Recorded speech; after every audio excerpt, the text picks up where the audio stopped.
Sampai gue sadar kalau kebencian gue udah berubah menjadi cinta buat Andin.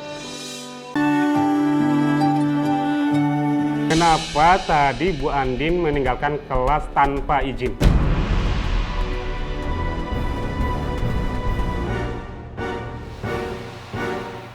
Ibu kan tahu hal seperti itu melanggar peraturan kampus ini. Iya Pak, saya minta maaf. Bu Andin, sebagai dosen baru dan juga dosen junior di sini, seharusnya Bu Andin itu bisa lebih menunjukkan sikap yang lebih baik dan komitmen dalam pekerjaan. Saya minta maaf ya Bu. Semestinya Bu Andin bersyukur. Ibu sebagai seorang mantan napi, tapi masih bisa terima kembali jadi dosen di sini.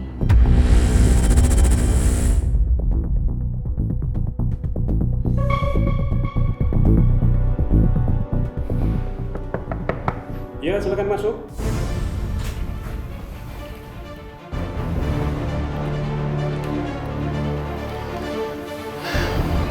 Maaf Bapak Ibu, kalau saya sudah mengganggu pembicaraan Bapak Ibu sekalian.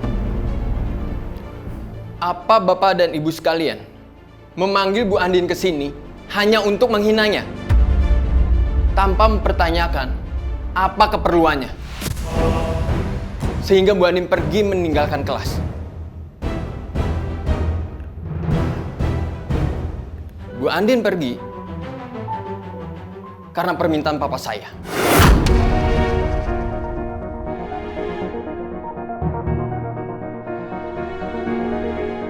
Kepala yayasan universitas ini minta tolong sama Bu Andin. Jadi nggak salah kan? Soalnya Bu Andin nggak bisa menolaknya. Bukan begitu Bu Andin?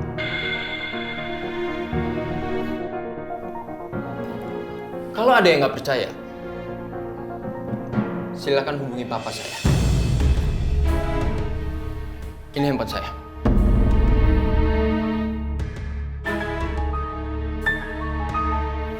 Bu Andin, saya mohon maaf. Saya akan bilang ke papa saya. Lain kali kalau mau minta tolong sama Bu Andin, harus ada izin tertulis kepada dekan dan dosen senior. Bukan begitu Bapak Ibu?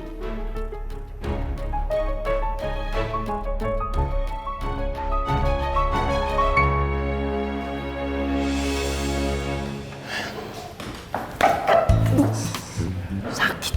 Kamu ngapain sih pakai bohong segala? Hah? Ya udah sih nggak apa-apa. Yang penting lu selamat dulu. Ya tapi tetap aja Kak, aku panik. Aku juga baru tahu ternyata papa kamu itu ketua di yayasan universitas ini. Ya gitu deh. Gue terpaksa bawa-bawa nama bokap gue buat nolongin lo. Ingat, tapi ini nggak bisa sering-sering. Gue takut dosa. Makasih banyak ya Kak. Maaf lo udah ngerepotin. Santai aja kalau sama gue, Din. Dari awal gue juga udah feeling lo pasti bakal repotin gue lagi. Bener kan? Oh ya, sekarang lo cerita ke gue. Kenapa lo tadi tiba-tiba pergi dan siapa yang laki-laki yang nganterin lo tadi?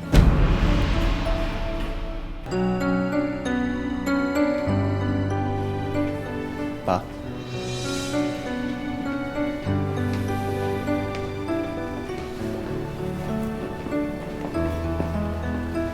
Al, ada yang perlu Papa bicarakan sama kamu. Kita ngobrol di ruangan saya aja, Pak. Yuk.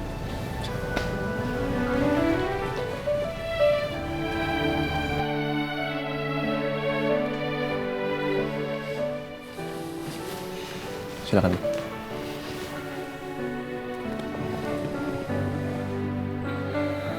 Ada apa, Pak?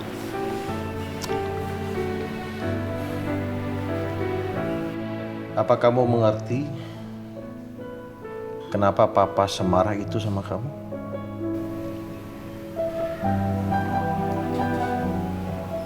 Ya. Saya mengerti, Pak. Kalau saya ada di posisi Papa, pasti saya akan melakukan hal yang sama juga.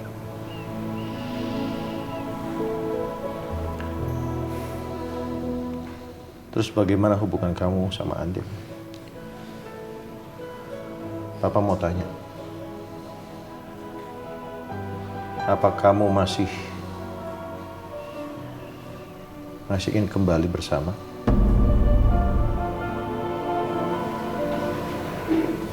Masih, Pak. Saya ingin kembali dengan Andin. Saya tidak ingin meninggalkan Andin, Pak. Terus bagaimana dengan dendam kamu ini, Al? Jujur,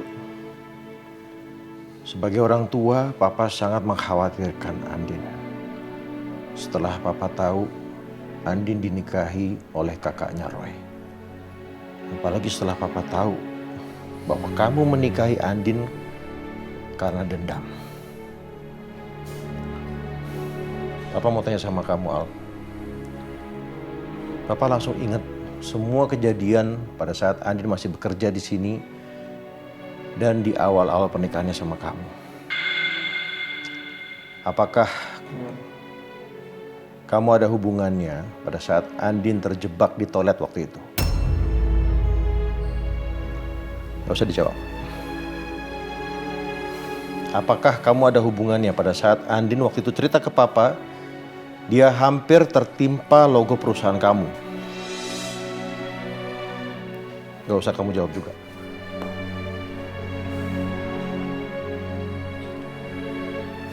Papa sangat sayang sama Andin. Papa nggak mau Andin disakiti.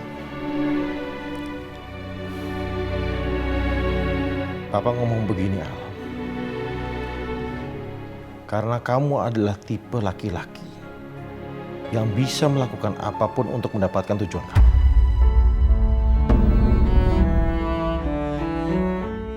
Ketakutan Papa sangat beralasan. Karena memang itu tujuan gue dari awal. Gue mau menyiksa Andin dengan pernikahan ini. Gue mau bikin Andin menderita. Keluar dari sini. Ini bukan kamar kamu. Tapi kan kita suami istri, Mas. Keluar.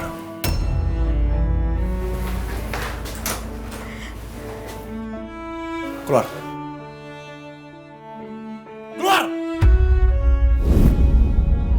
Tidur aja dekat-dekat saya. Sama jangan ngorok. Aku tidur di lantai aja, Mas.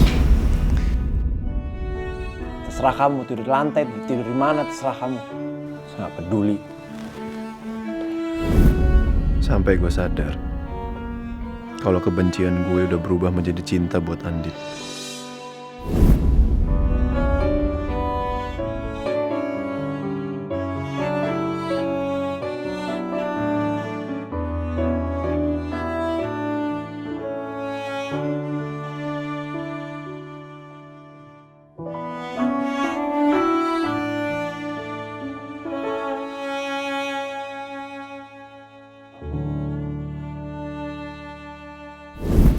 Iya, Pak. Saya pasti akan berusaha untuk menghilangkan dendam saya. Pasti akan saya berusaha. Terus mama kamu gimana? Kamu pernah cerita ke Papa kalau mama kamu sangat terpukul setelah kematian adik kamu. Dan itu berdampak besar kepada psikologis mama kamu sampai mama kamu dirawat di Penang. Apa mama kamu sudah tahu latar belakang Andin? Belum, Pak. Saya belum cerita apapun sama Mama soal Andin yang jadi tersangka pembunuhan Roy.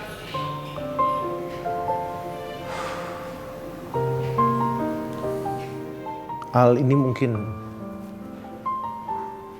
sulit untuk kamu percaya ya. Tapi kalau kamu masih berpikir bahwa Andin adalah pembunuh adik kamu Roy, kamu salah alamat. Karena sampai detik ini Papa percaya, Papa yakin bahwa Andin tidak bersalah. Dia bukan pembunuh Roy.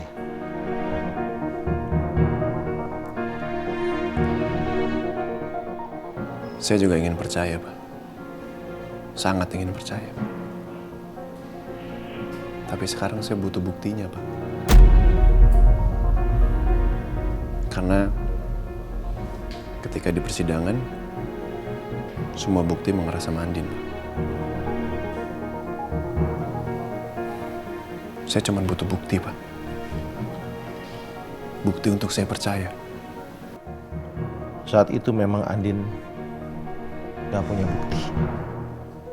Malah ada satu saksi yang sangat memberatkan Andin. Yang papa nggak tahu dia siapa. Papa udah berusaha mencari bukti yang ada untuk membuktikan kalau Andin tidak bersalah. Tapi papa nggak bisa. Papa hanya punya keyakinan. Karena papa tahu seperti apa anak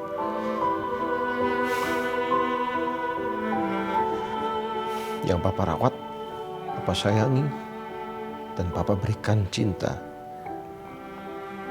Papa tahu betul Andin punya hati yang tulus. Seperti halnya dia tulus mencintai kamu, Al. Jangan kamu sia-siakan rasa itu, Al. Dan papa yakin kamu juga bisa merasakan itu.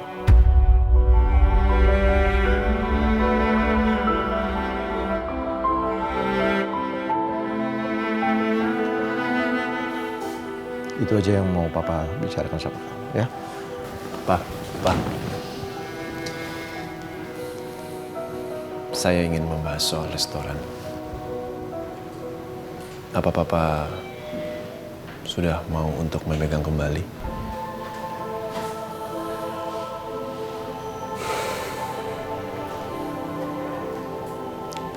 Enggak. Bereskan dulu pernikahan kamu sama Andin. Satu hal lagi. Kalau kamu sudah yakin bahwa Andin bukan pembunuh adik kamu sudah percaya sama Andin, pelan-pelan bicara sama mama kamu. Karena keputusan mama kamu, tindakan mama kamu akan mempengaruhi kelanjutan rumah tangga kamu.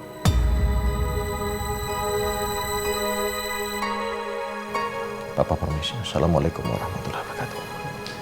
Waalaikumsalam.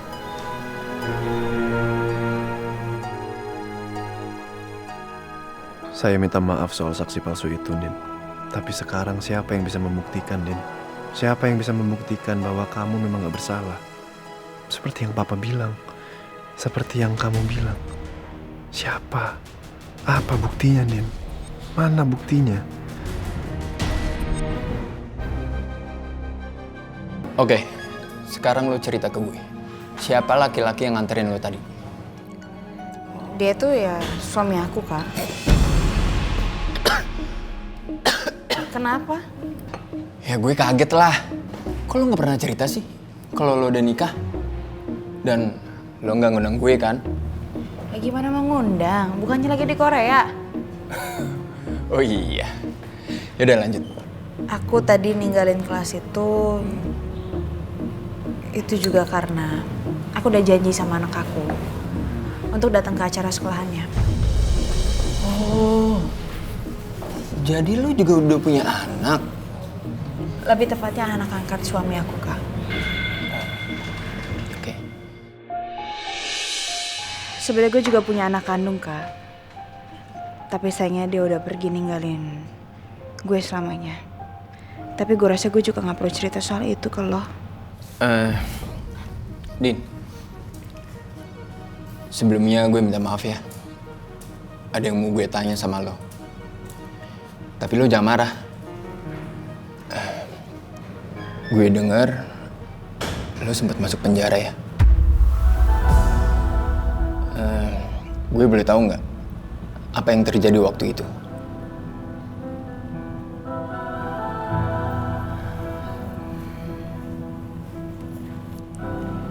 Ini semua karena mantan pacar aku yang terbunuh.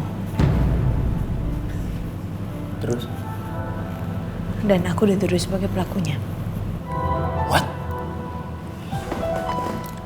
Lo dituduh membunuh mantan pacar lo. Terus lo nggak berusaha membela diri gitu nih? Udah Kak, tapi nggak ada satupun yang percaya. Aku juga nggak punya bukti dan nggak ada saksi mata juga. Dan kebetulan kejadian itu juga di rumahku. Dan posisinya cuma ada aku dan mantan pacarku.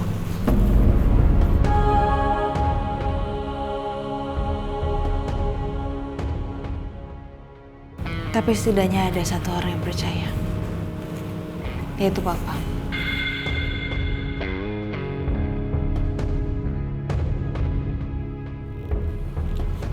Seandainya waktu itu gue ada di sana, Nin, gue juga gak akan percaya kalau lo melakukan hal seperti itu. Dan mungkin gue bisa bantuin lo. Ya udahlah, kejadian itu juga udah kelewat kan, udah bertahun-tahun yang lalu. Iya ngerti udah berlalu. Tapi sekarang lo mau pasrah gitu aja? Hah?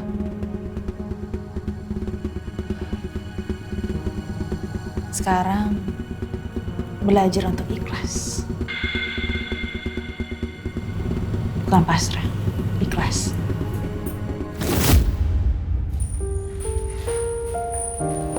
Woi, malah bengong sih lo. Lo kalau gue lihat-lihat nih ya, semenjak putusan sidang nih, lo kayak makin hancur. Udah 2 hari lo nggak makan, mau sakit lo? Sakit aja lah. Hidupku juga udah hancur, Mir. Gue udah dihukum atas perbuatan yang gak pernah gue lakuin. Udah dikirim surat cerai sama suami gue sendiri. Di kondisi kayak gini. Nanti kalau gue keluar pun gue juga gak tahu masa depan hidup gue kayak gimana. Gue bener-bener udah putus asa banget sih, Mir. Menurut gue sih lo nggak punya pilihan lain selain lo ikhlas. Ikhlas.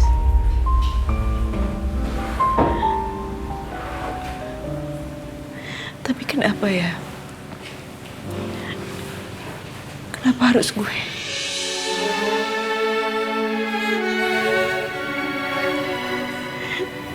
Kenapa harus gue yang ngalamin ini semua? Ini gak adil sih, Mir. Iya, gue tahu. Nih ya, lo inget omongan gue. Banyak orang baik kalau terjadi apa-apa di dalam hidupnya pasti dia mengeluh sama Tuhan. Tapi kalau orang ikhlas, apapun yang terjadi di dalam dirinya itu dia nggak akan mengeluh sama Tuhan. Karena dia ikhlas menerima cobaan semua dari Allah.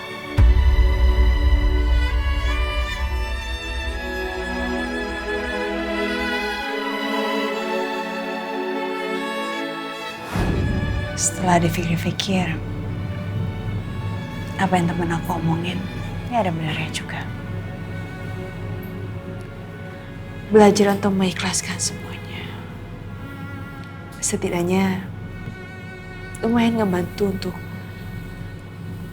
melegakan sebuah perasaan. Dan gak terlalu banyak mengeluh sama Tuhan. Gak terus bertanya kenapa. Mengapa begini? Kenapa harus aku? Belajar ikhlas adalah kunci semuanya sih, Kak.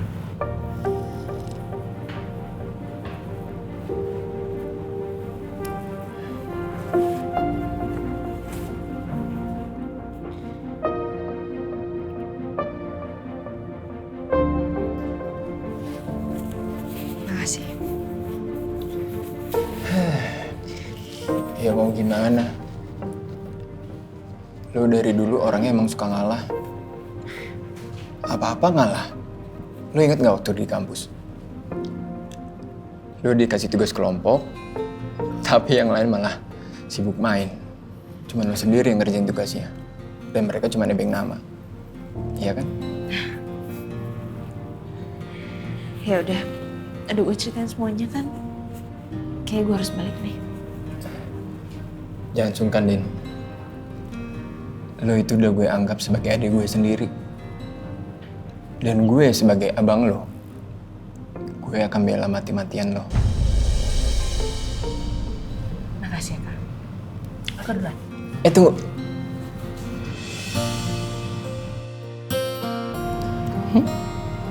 Apa? Ini sebagai tanda bakti adik ke abangnya. Sebelum pamitan, cium tangan dulu. Apaan sih, Kak? Nah, gitu dong. Ketawa. Ini baru Andin yang gue kenal. Orangnya ceria, fun, pokoknya asik deh. Ya udah, makasih ya, Kak. Aku harus pulang. Oke. Ya, bye, Kak. Assalamualaikum. Ya, waalaikumsalam.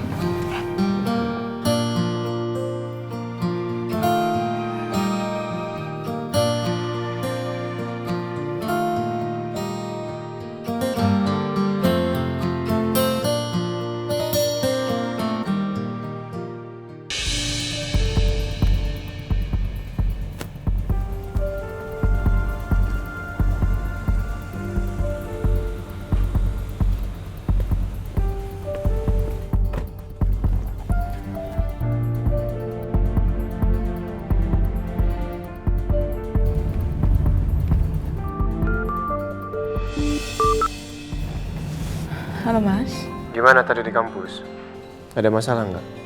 Ya, sempat ada masalah tadi. Tadi aku dipanggil sama rekan-rekan dosen aku. Mereka sedikit kecewa dengan apa yang aku lakuin karena aku meninggalkan kelas. Tapi untungnya sekarang udah gak ada masalah. Kan juga dibantu sama Kak Rafael tadi. Rafael lagi. Ini teman kamu yang waktu itu nelpon kamu di rooftop itu ya? Masih sama dia kamu? Enggak kok, Mas. Ini aku udah di jalan pulang. Ya udah. Bilang sama supir kamu, hati-hati di jalan, jangan ngebut-ngebut. Atau saya pecat nanti. Pecat? Mana bisa kamu pecat lah, Mas. Ini orang dari kampus kok.